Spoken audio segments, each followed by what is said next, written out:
Nous avons aujourd'hui le plaisir de non seulement faire ces journées de rentrée du master, mais de profiter de l'occasion pour remettre le prix junior Mariam Mirzakhani pour sa première édition. Alors j'avais réfléchi à ce que je pourrais vous raconter sur Mariam Mirzakhani, sur le contexte qui fait que la Fondation a pris l'initiative de créer ce prix. Et puis les hasards de la vie ont voulu que je croise la route d'une ancienne directrice générale de l'UNESCO qui a connu Mariam Mirzakhani. Et donc c'est à elle que je vais laisser le soin de vous parler à la fois de Mariam Mirzakhani et des éléments de contexte qui font qu'un prix de cette nature-là peut être quelque chose d'utile, voire même indispensable.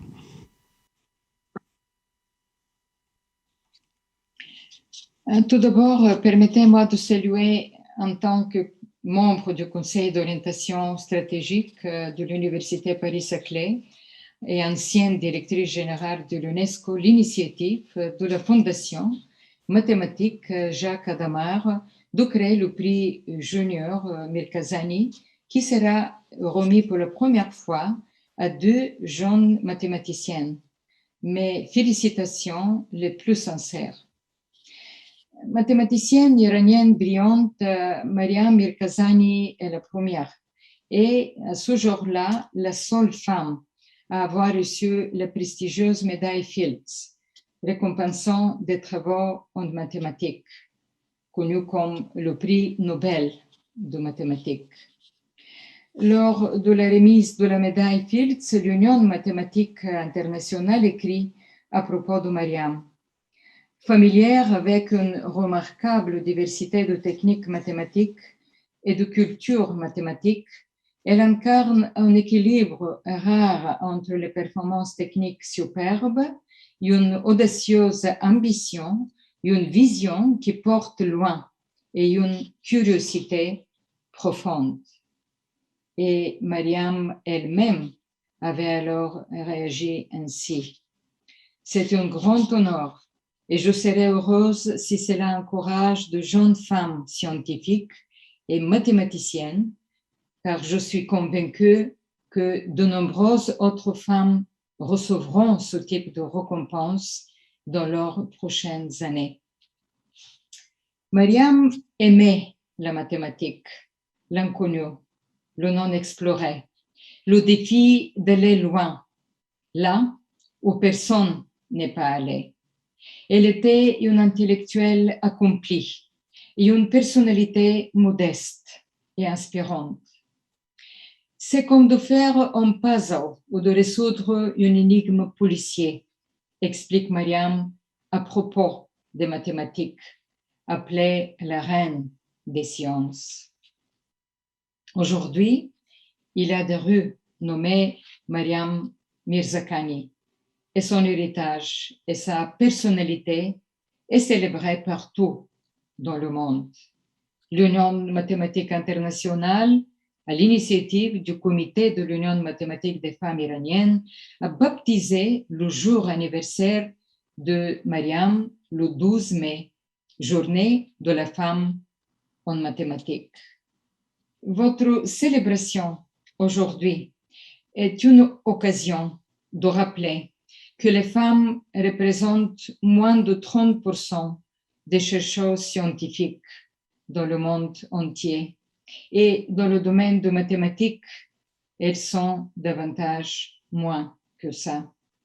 Le plus souvent, en raison de stéréotypes persistants et infondés, les filles ne sont pas suffisamment encouragées ou motivées de poursuivre des études mathématiques ou scientifiques à l'école.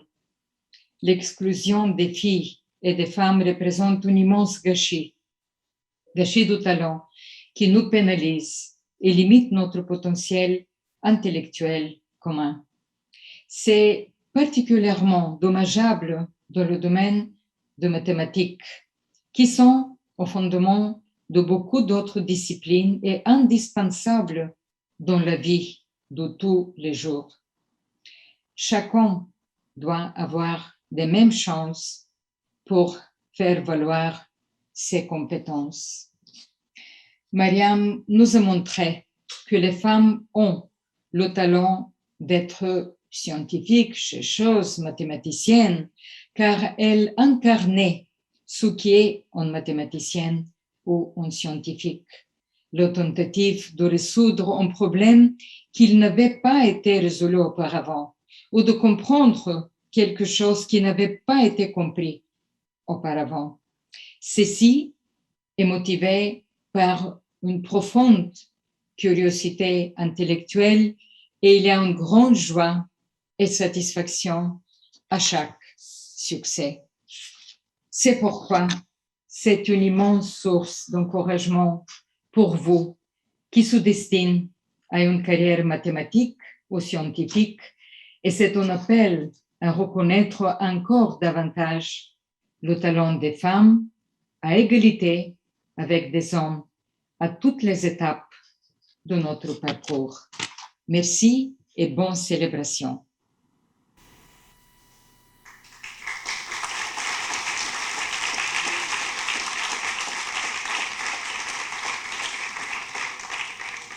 Alors, je vais passer la parole à la présidente du jury, Amandine Weber. Et ce que je voudrais vous dire, c'est que Amandine et son jury ont pris l'initiative de décerner des mentions spéciales, en plus des prix. Et je trouve que c'est une initiative qui est vraiment extrêmement judicieuse et qui transforme cette célébration d'aujourd'hui en une fête de la mathématique au féminin pluriel. Merci, bonjour à tous. Donc ça a été un honneur de présider cette première édition du prix. Donc je ne vais pas vous ennuyer longuement avec des statistiques. Il y a eu 23 candidatures, toutes de très bon niveau. Le jury a été impressionné par la largeur du spectre des mathématiques couvertes par les différents rapports que nous avons reçus. C'est bien de voir que finalement toutes les mathématiques intéressent et on peut s'investir dans tous les domaines, qu'ils soient plus fondamentaux ou plus appliqués. Et donc j'aimerais commencer par féliciter chaleureusement toutes les candidates pour leurs excellents rapports. Voilà.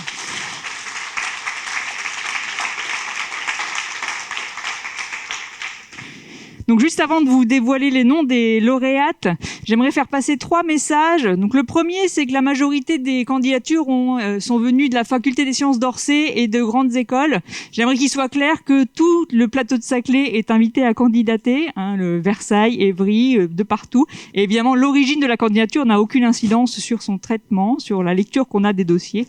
Donc n'hésitez pas à candidater cette année. Un autre message, une majorité des candidatures étaient en mathématiques fondamentales. J'aimerais aussi qu'il soit affirmé qu'il n'y a pas de sous-mathématiques et que tous les domaines des mathématiques sont intéressants. Et donc ne vous censurez pas parce que vous êtes intéressé par des mathématiques plus appliquées. Et pour finir, le dernier message s'adresse aux étudiants hommes de la salle qui pensent que on leur parle beaucoup de parité et que eux aussi mériteraient un prix d'encouragement pour faire des mathématiques. Vous avez raison, vous avez totalement raison. La recherche se nourrit des jeunes qu'on forme aujourd'hui et qui prendront le relais demain pour la faire avancer. Voilà. Mais force est de constater qu'il y a quand même beaucoup moins de femmes, en particulier à partir du master. Et donc, comme la pédagogie, c'est la répétition, on se dit que plus on répète à ces dames qu'elles peuvent aller aussi loin que leurs confrères si les mathématiques les intéressent, ça finira par rentrer. Alors, du coup, les lauréates. Donc, la première est Bertie Follin. Bertie Follin, qui était alors étudiante à l'école polytechnique, pour son travail de M1 intitulé High Dimensional Change Point Estimation with Missing Data via Sparse Projection. Donc, elle vous en dira plus dans son exposé. Mais ce projet porte sur le développement d'une nouvelle stratégie de détection de rupture dans des signaux de grande dimension avec données manquantes. Et cette méthodologie a ensuite été implémentée par elle-même dans un package R qui est disponible. La complémentarité des approches théoriques et d'implémentation ainsi que la très grande qualité de la rédaction du mémoire, alliant clarté et recul sur le sujet, en font un travail tout à fait remarquable et nous la félicitons pour ça.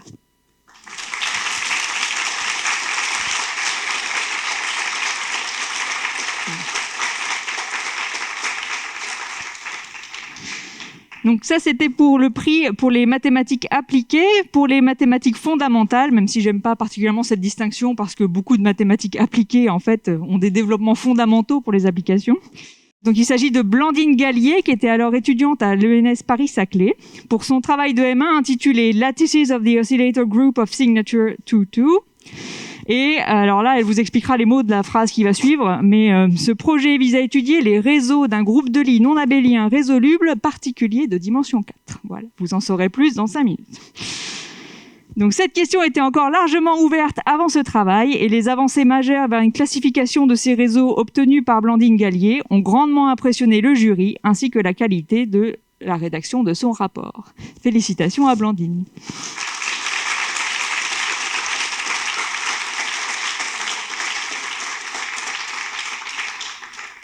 Voilà. Et comme Pascal vous le disait, en fait, on a trouvé dommage, on avait tellement de bons rapports qu'on s'est dit qu'en plus des 2 prix, on pourrait essayer de mettre en avant 3 autres projets.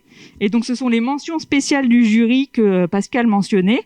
Nous aimerions mentionner en particulier donc le travail de Rana Badreddine, qui était étudiante à la faculté des sciences d'Orsay pour son travail de M1 intitulé Introduction à l'analyse microlocale.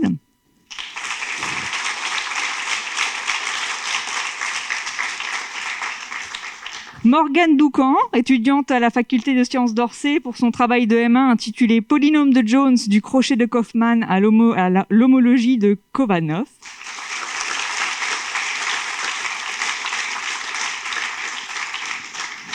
Et pour finir, Tanmay Nguyen Lee et Pauline Saint-Alme, étudiantes à la faculté des sciences d'Orsay également, pour leur travail de L3 intitulé Le théorème Majority is Stablest.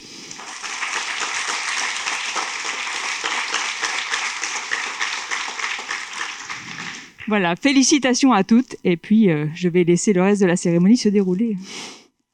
Blandine, es-tu prête? Alors, je te demande de venir ici, voilà.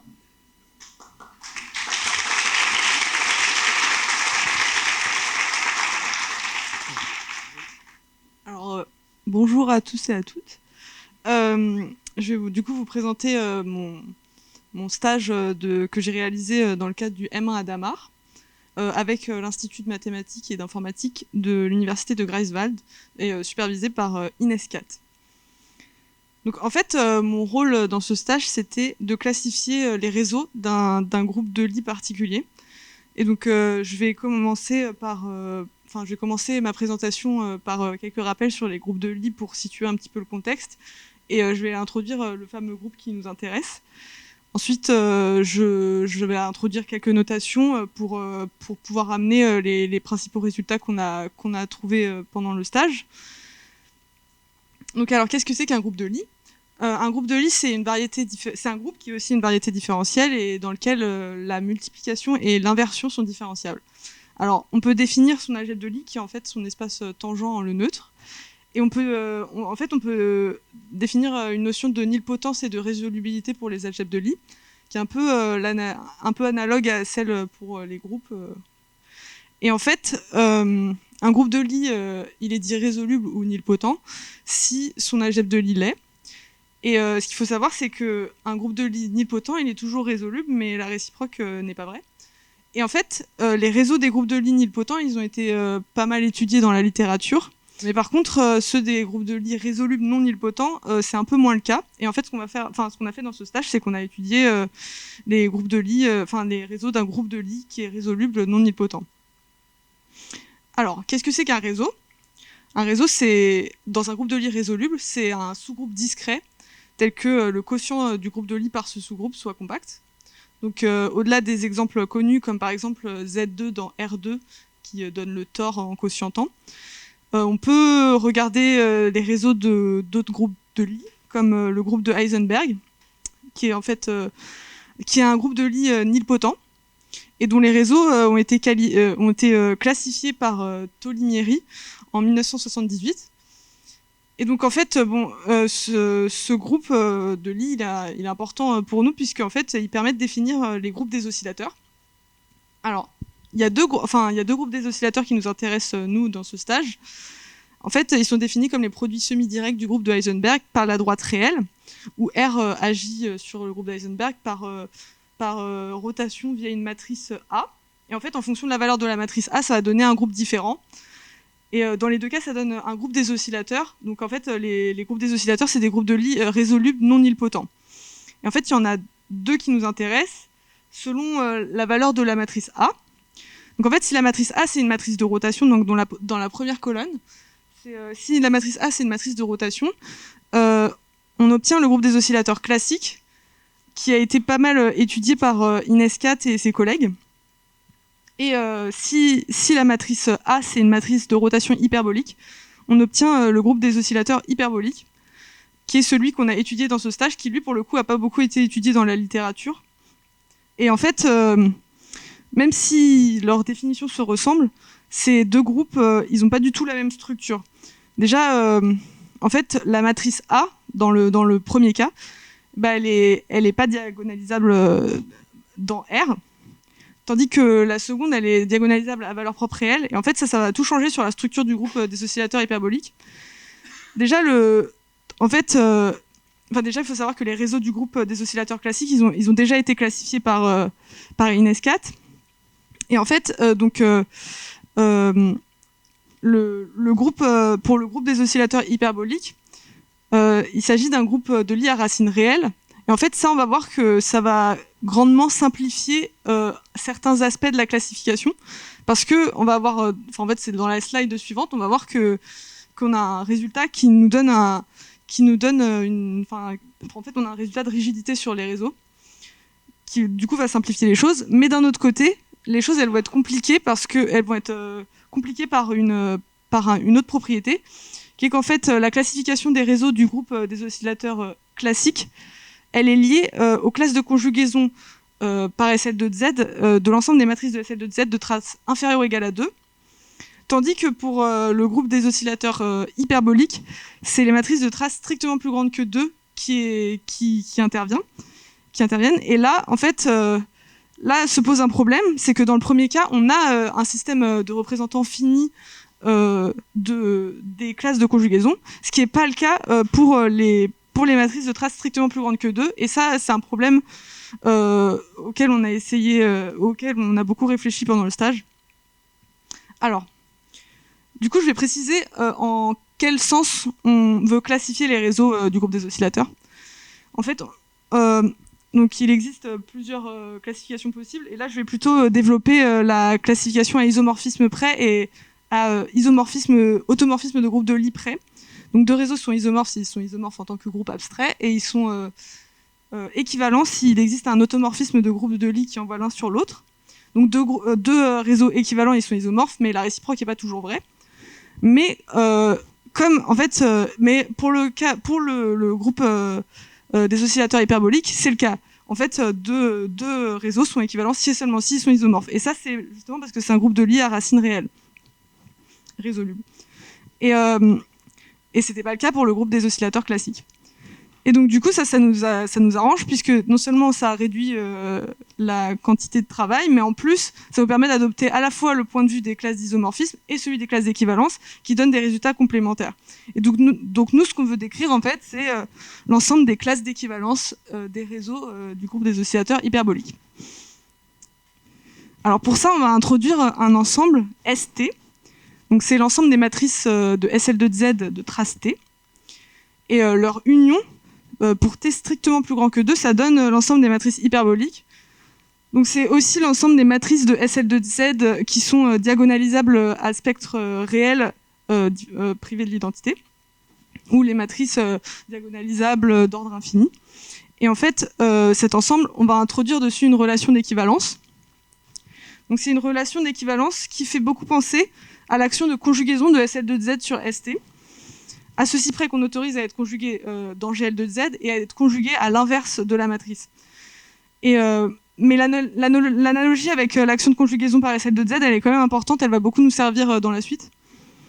Et donc toujours pour rester dans l'analogie avec justement cette action de SL de Z sur ST, on introduit le groupe des symétries renversantes d'une matrice de ST, qui est en fait un peu l'équivalent du stabilisateur en fait pour l'action de conjugaison. C'est-à-dire c'est l'ensemble des matrices qui rendent B équivalente à elles-mêmes pour cette relation d'équivalence. Et donc ça, c'est des ensembles qui vont être importants dans notre classification des réseaux du groupe des oscillateurs. Pourquoi ? Parce que, en fait, après avoir étudié un petit peu les classes d'équivalence, on trouve des bijections explicites. Donc j'ai pas introduit les notations qui permettent de comprendre ces formules, mais ce qu'il faut retenir, c'est que en fait, on a des bijections explicites entre l'ensemble des classes d'équivalence de réseau et une union d'ensemble. En fait, ce qui est en rouge, c'est ce qui dépend de cette fameuse relation d'équivalence, ce fameux ST. Et en fait, on voit que si on décrit cet ensemble ST et cet ensemble donc MBR qui est un petit peu obscur ici puisque je l'ai pas introduit, mais en fait il dépend de l'ensemble des symétries renversantes de B. Si on décrit ces ensembles, et ben on arrive à décrire L. Le problème avec cette formule, c'est que dans la pratique, il nous décrit pas bien L parce que justement, on a un problème pour décrire les classes d'équivalence de ST.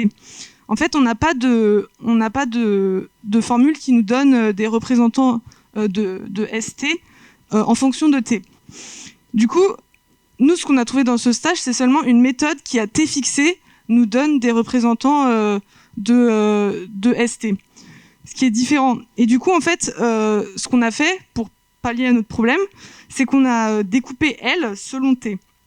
Et du coup, on a introduit les ensembles LST, que eux, on peut décrire à T fixé justement par notre méthode.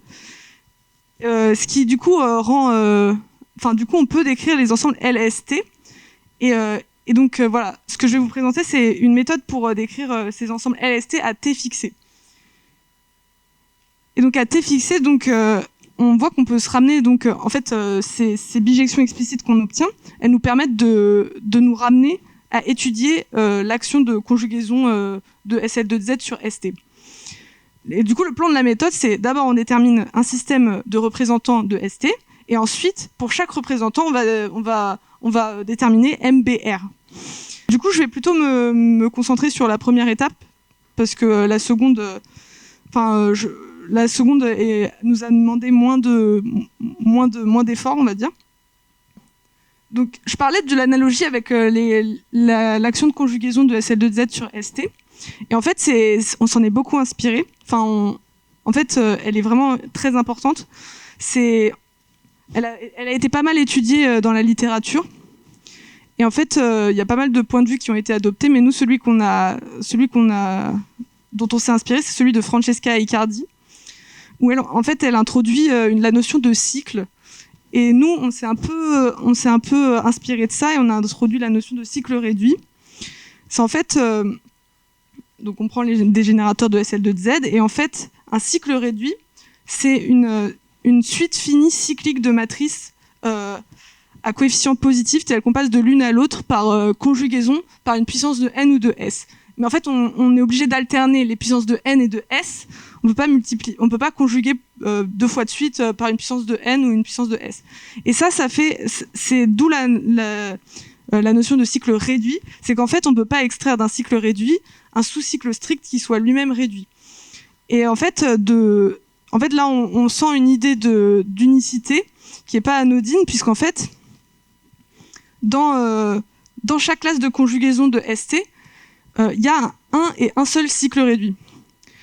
Et ça, en fait, c'est un théorème qui est intéressant, mais nous, il nous suffit pas, puisqu'en fait, on veut décrire les classes d'équivalence de ST, et pas les classes de conjugaison de ST.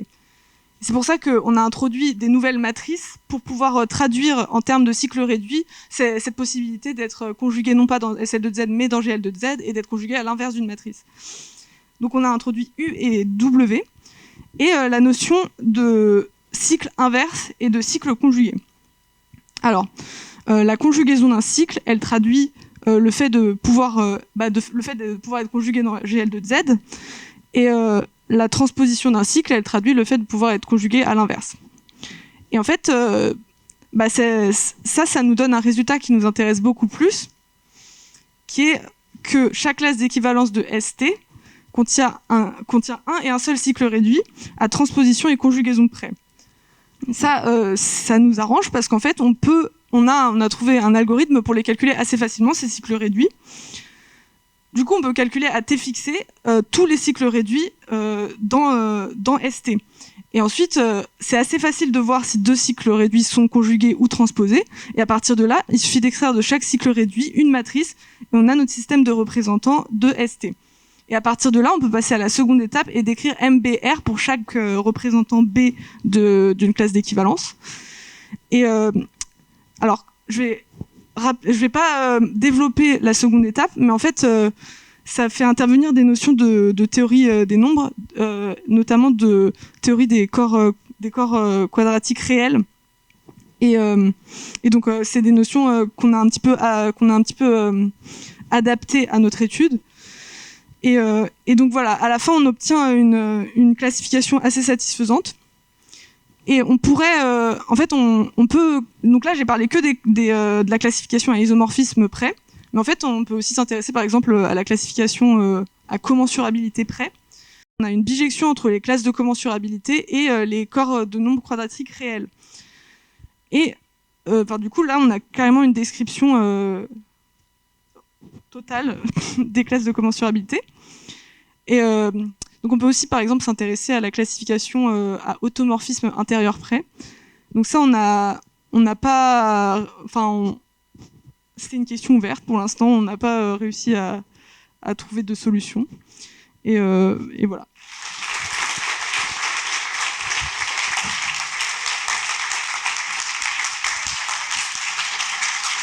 On va enchaîner directement avec l'exposé de Bertille. Bonjour, ça marche bien. Ouais, ça marche bien. Okay. Donc aujourd'hui, je vais vous parler d'un travail que j'ai réalisé en stage de M1 à Cambridge avec Richard, un homme charmant. Mais entre-temps, on a eu le temps de le finir en vrai papier, donc je me suis dit que c'était plus sympa de vous présenter le vrai papier. Donc la question, c'est estimer des changements de moyenne en grande dimension avec des données manquantes de manière hétérogène. Bon, on va revenir sur les termes parce que ça fait peut-être beaucoup. Donc, comme c'est des maths, on a des jolis graphiques. Et les jolis graphiques, ils disent qu'on a des données comme ça. Donc, c'est-à-dire que là, bon, je n'ai pas de pointeur, mais ça, dans ce sens-là, c'est P, le nombre de coordonnées qu'on mesure. Donc, on mesure des choses comme la température, la pression de l'air extérieur, le prix de choses, en fonction du temps, qui est dans l'autre sens. Et on observe qu'il y a aussi des données manquantes, c'est-à-dire toutes les taches blanches, là, c'est le capteur ne marche pas, ou alors les capteurs de chaque coordonnée n'ont pas la même fréquence et du coup on n'a pas toutes les mesures.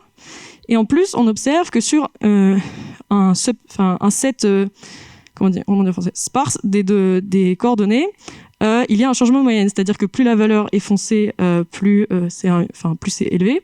Et donc là vous voyez bien que sur les 10 premières mesures, hop, d'un coup ça devient plus grand. Et donc, ce qu'on voudrait réussir à faire, c'est développer une méthode, un algorithme, qui, on lui donne la matrice et il arrive à dire le changement, il était à tant de temps. Bon, évidemment, là, c'est super facile, on pourrait le faire avec les yeux, mais bon, c'est plus intéressant si on le fait quand on peut pas le voir tout seul. Donc d'abord, il faut définir le modèle. Donc, on va supposer qu'on a une matrice de données de taille P fois N, donc P le nombre de coordonnées, N le nombre de temps. Bon, pour faire joli, on va dire que c'est gaussien parce que c'est quand même plus facile. Ça a une covariance simple aussi parce que c'est plus facile, avec sigma carré IP. Donc il y a une indépendance à la fois temporelle et spatiale des données. Et ce qu'on remarque, c'est qu'il y a une moyenne nue. Et cette moyenne, elle dépend du temps. Et en fait, elle est fixe jusqu'à Z. Et après Z, elle change. Donc c'est Z le changement de moyenne. Et on veut trouver Z, en gros. On va définir quelques petits trucs dont on aura besoin pour les théorèmes qui suivent. Donc taux. C'est à quel point ça va être difficile, ça nous aide à mesurer à quel point le problème est difficile, parce que taux, c'est à quel point le changement est sur le bord. Donc si on est très sur le bord, c'est plus dur de le déterminer parce qu'on a très peu de données d'un côté. Donc ça, c'est pas bien. Et aussi, θ, donc le vecteur de changement de moyenne, on va supposer que la norme de θ 0, c'est-à-dire le nombre de coordonnées où c'est pas 0, enfin le nombre ça change, il est petit, c'est k, donc c'est plus petit que p. Voilà. Et ensuite, il y a toute la question des données manquantes.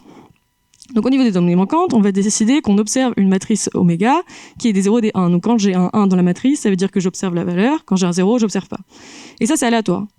C'est aléatoire et ça dépend. En fait, chaque ligne a sa propre valeur, sa propre probabilité d'être observée. Donc par exemple, la ligne 1, pour toutes les cases de manière indépendante, j'ai une probabilité 1,5 d'observer la donnée. Ou alors pour la ligne 2, j'ai un quart, un tiers.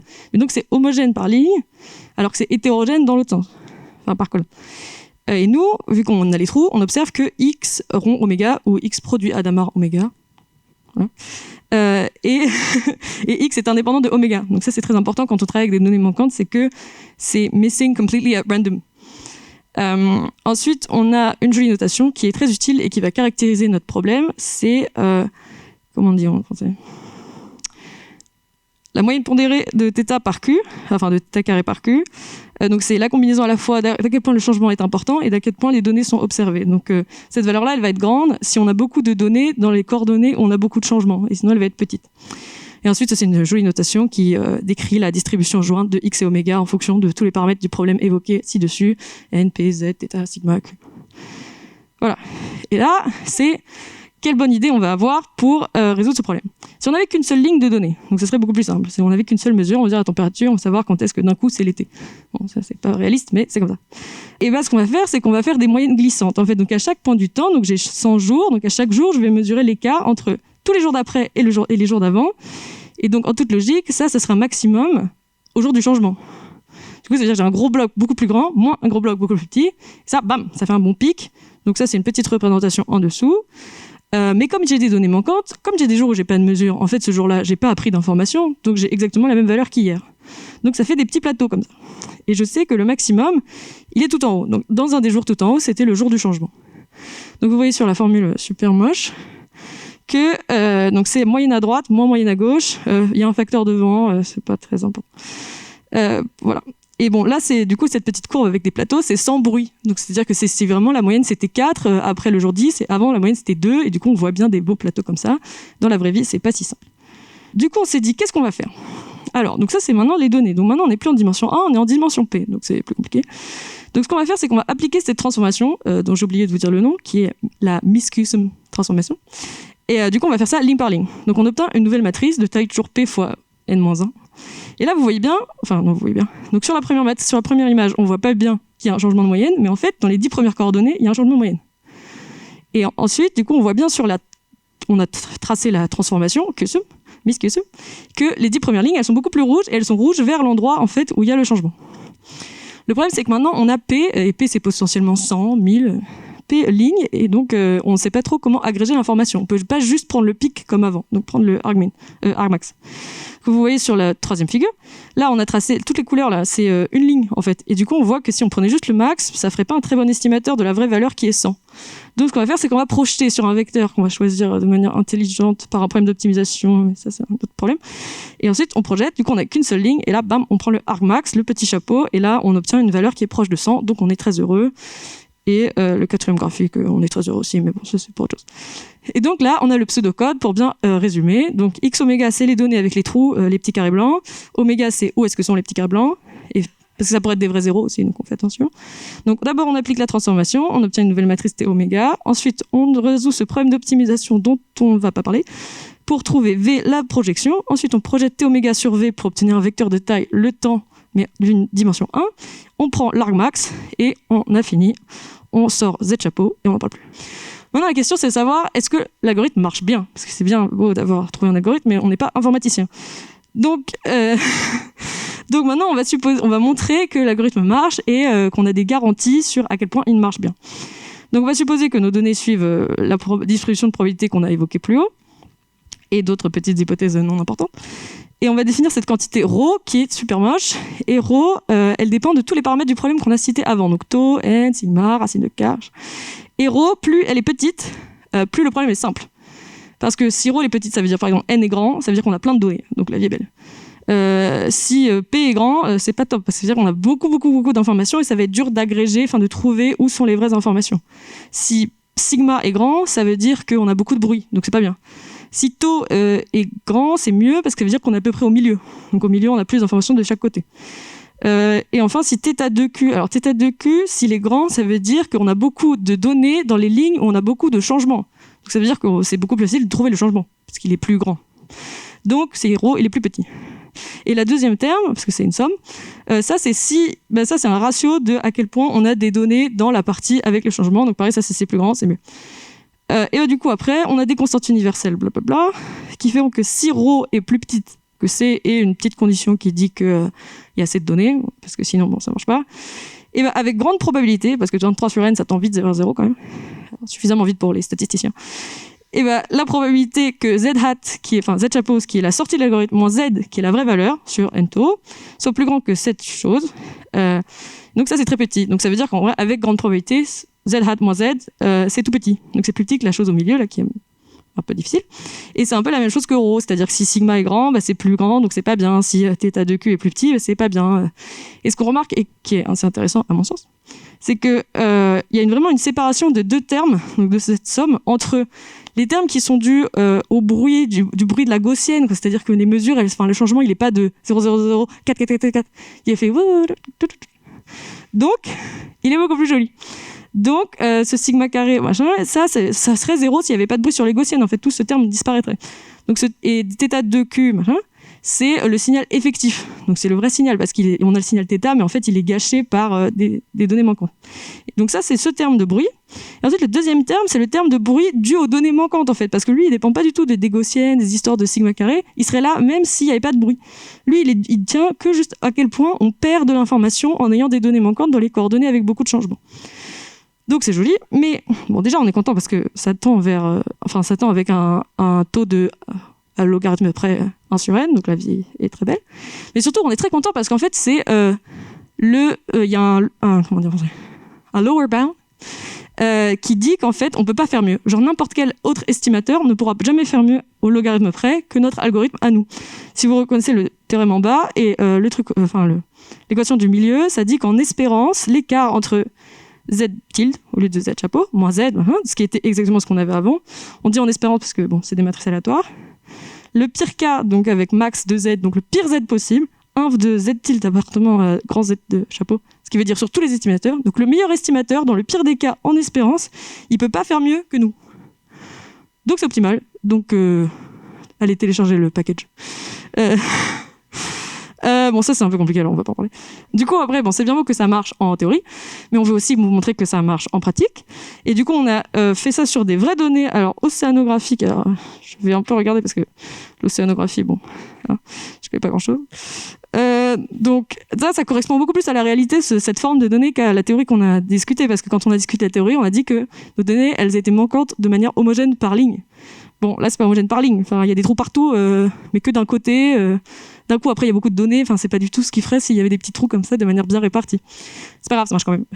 Et du coup, ce qu'on fait, enfin, ce que les océanographes font, c'est qu'ils veulent savoir, dans les périodes, enfin, c'est sur des millions d'années, à quel point le courant océanographique bouge. Donc le courant va dans ce sens-là, après l'eau, elle va dans l'autre sens en fonction des années, enfin, des millions d'années. Et donc ça, comment on s'en rend compte? On creuse des carottes dans le sol, on récupère des mesures d'isotopes de carbone dans des crustacés minuscules, et ensuite ça permet de savoir dans quel sens allait le courant. Apparemment, me demandez pas pourquoi. Et du coup, là, on a mis donc ces petites données. Donc chaque ligne correspond à une grande carotte dans le sol, et ensuite chaque petit point, c'est à quel point le courant il allait à gauche, à droite, dans quel sens, en fonction du temps qui est en bas. Et ensuite, on met à la moulinette de l'algorithme MISINSPECT, combiné avec un autre système qui permet de détecter plusieurs changements de moyenne et pas juste un changement de moyenne. On en parle après. Donc ça fait plusieurs lignes rouges, et donc les lignes rouges, c'est les 10 plus grands changements qu'on a observés. Et comme vous voyez sur la matrice, c'est pas évident que c'était là. Parce que si c'était évident, ça servait à rien de faire un algorithme. Et la grande ligne rouge, c'est bien parce que les océanographes, par d'autres manières, avaient trouvé que c'était aussi une période de grands changements dans le courant océanographique. Donc on est d'accord avec les océanographes, tout le monde est content. Maintenant le problème, c'est si on casse nos hypothèses. Qu'est-ce qui marche encore, qu'est-ce qui marche pas? Donc justement là on vient de dire s'il y avait plusieurs changements de moyenne, c'est pas grave, on peut s'arranger. Donc oui, on peut faire des petites astuces en combinant, en gros on divise l'espace du temps en plein de petites cases et on fait par case et on regroupe des morceaux comme ça du temps au fur et à mesure pour récupérer tous les changements. Et si on avait un peu de courage, on pourrait sans doute prouver que ça marche. J'ai pas de courage, j'en ai plus.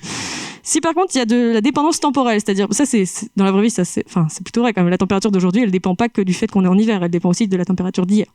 Donc ça c'est pas trop un problème, vous pouvez quand même vous servir de l'algorithme. Et si on était courageux, on pourrait aussi montrer que ça marche en fonction d'à quel point la dépendance est importante, etc. Par contre si il y a une dépendance spatiale, c'est-à-dire qu'entre la pression et la température il y a une corrélation, ce qui est plutôt vrai. Et là c'est un problème, il faut estimer la covariance, et quand vous avez beaucoup trop dans votre matrice, pour estimer la covariance c'est pas très pratique, mais si vous en avez assez peu, vous pourrez quand même le faire et sans doute prouver des jolies bornes, mais bon, voilà.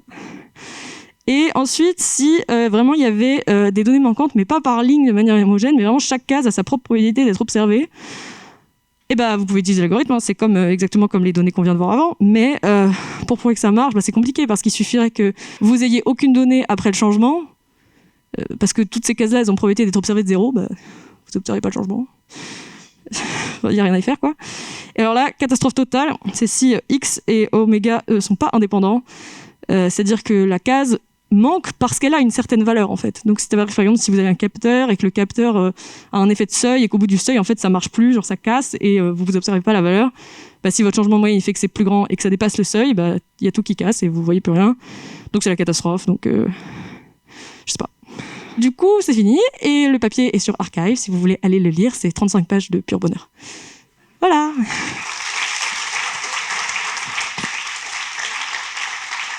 Donc maintenant, je vais laisser Isabelle Jasinowski, la directrice opérationnelle de la FMJH. Merci Pascal. Donc c'est avec un immense plaisir que je vais remettre donc ces diplômes et ces 2 chèques à nos lauréates. Donc je vais appeler Bertie. Alors avec toutes les félicitations de la Fondation, voici ce magnifique diplôme. Et encore mieux, ce merveilleux chèque. Bravo.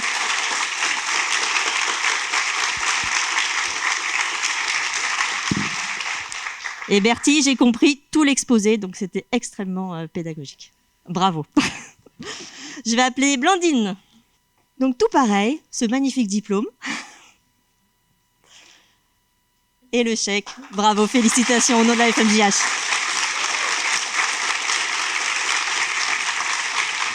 Je vais maintenant appeler donc nos mentions spéciales et je vais commencer par Rana Badreddine. Rana. Bravo Rana, la félicitation de la FMJH.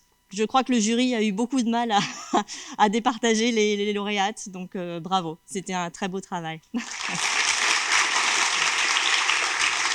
Je vais appeler Pauline Saint-Alme.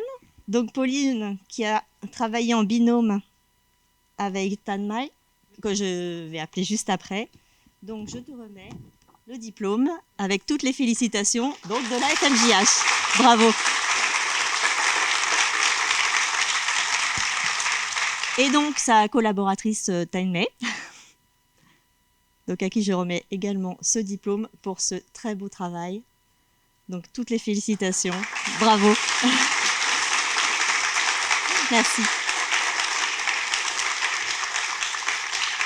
Et il y a une dernière mention spéciale pour Morgane Doucan, mais je crois qu'elle n'est pas là aujourd'hui. Elle n'est pas là aujourd'hui, pardon.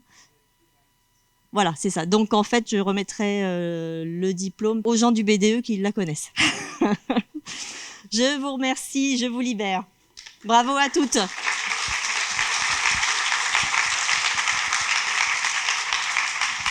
Bien, et ben, c'est l'heure de la pause avant de faire la discussion avec les lecteurs à Damar, et puis j'aurais tendance à vous dire à l'année prochaine.